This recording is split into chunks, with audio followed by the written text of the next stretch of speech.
सवाल दी गई है आपकी 3 ब्रैकेट में x प्लस 2y बराबर 10y प्लस 5। इस समीकरण को क्या करना है, आपको हल करना है। तो सबसे पहले हम क्या करेंगे, ब्रैकेट को ओपन करेंगे। तो ब्रैकेट ओपन करेंगे तो 3 का x प्लस 2y में मल्टीप्लिकेशन हो जाएगा, मल्टीप्लाई हो जाएगी। ये हो जाएगा 3x प्लस 3 दूनी 6y इक्वल 10y प्लस 5। ठीक। अब हमको ध्यान रखना है कि जो ये y है ये और ये 5 इनको हम अलग करते हैं। 10y को इस साइड ले आते हैं, 5y को वहां रहने देते हैं। तो हमारे पास तो ये क्या कर देंगे, यहाँ लाएंगे तो ये 3x plus 6y minus 10y equal 5। अब हम लोग देखते हैं, ये देखिए ये जो संख्या ये प्लस में है और ये माइनस में है। ये हो जाएगा हमारा 3x। यहाँ देखते हैं हमारे पास 6 प्लस में है और माइनस 10 माइनस में है, तो ये घट जाएगा तो माइनस 4y बराबर 5। ये आ गया। ठीक, ये आ गया हमारा संख्या मिल गई हमको। तो ये क्या हो गया, एक समीकरण बन गया ये। ठीक है, ये पहला, ये जो है पहला पद हुआ इसका। दूसरा पद हम लिखते हैं इसका। दूसरा पद क्या है आपका 2x, समीकरण नंबर 1 बना है ये। दूसरा पद है आपका 2x प्लस 2y बराबर ये 2x प्लस 2 दूनी 4y बराबर 3x प्लस 2। बैठे रहो। यहाँ पर ध्यान देंगे, फिर से वही चीज हमको करना है। हमें करना क्या है कि जो x है हम यहाँ ले आएंगे, 2 को अकेले रहने देंगे।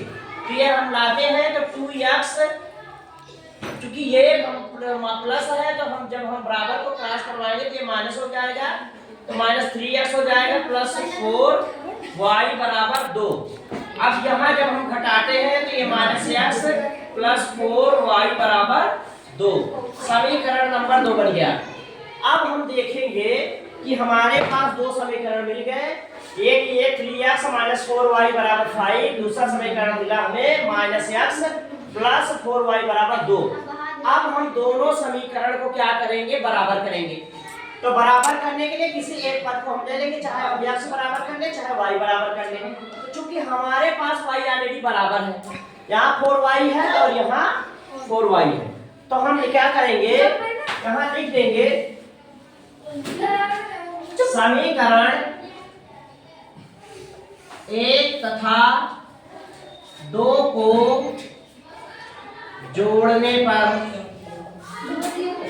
ठीक है, अब हम लिखेंगे यहाँ समीकरण 3x है प्लस माइनस 4y बराबर 5। दूसरा वाला समीकरण हमारा माइनस x प्लस 4y बराबर 2।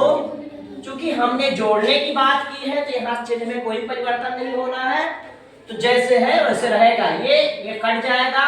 यहाँ चूंकि जोड़ रहे हैं, ये प्लस है माइनस है, ये 2x हो जाएगा। ठीक है, और यहाँ हमारे पास क्या हो जाएगा, 5 2 7। चूंकि जोड़ ही रहे हैं ना हम लोग, माइनस तो हमारे पास है नहीं कुछ, तो 7 आ गया। तो हम लिखेंगे x बराबर 7/2। ये बन गया हमारा 1, x का मान आ गया। अब हम क्या करें, समीकरण 1 में मान लेते हैं कि x का मान रखने पर लिखते हैं यहाँ समीकरण 1 में x का मान रखने पर। अब हम लोग देखेंगे 3x है हमारे पास, माइनस 4y बराबर 5, यही था। अब हम x का मान रखेंगे तो x का मान हमारे पास क्या है, 2x है। तो यहाँ 3 इंटू 7/2 माइनस 4y बराबर 5। यहाँ देखेंगे तो 7 3 के 21 हो जाएगा ये, क्योंकि कट नहीं रहा, बटे 2 माइनस 4y बराबर 5। अब हम क्या करेंगे कि ये 4y को बराबर उस साइड ले जाएंगे, प्लस ये 5 को इस साइड लाएंगे। यहाँ माइनस ना, यहाँ -5/1 कर देंगे, बराबर 4y हो गया। अब इसका हम एलसीएम लेते हैं, तो यहाँ 2 आएगा, यहाँ 21 आएगा, हमारे 5 दूनी 10 बराबर 4y आया। अब आपका बचा कितना, 11/2 बराबर 4y। अब यहाँ हम त्रिया गुणा करेंगे, तो 11 बराबर 4 दूनी 8y। अब यहाँ और हल करेंगे, तो y बराबर 11/8। ये हो गया आंसर। x का मान आपका आया है 7/2 और y का मान आया है 11/8। बस।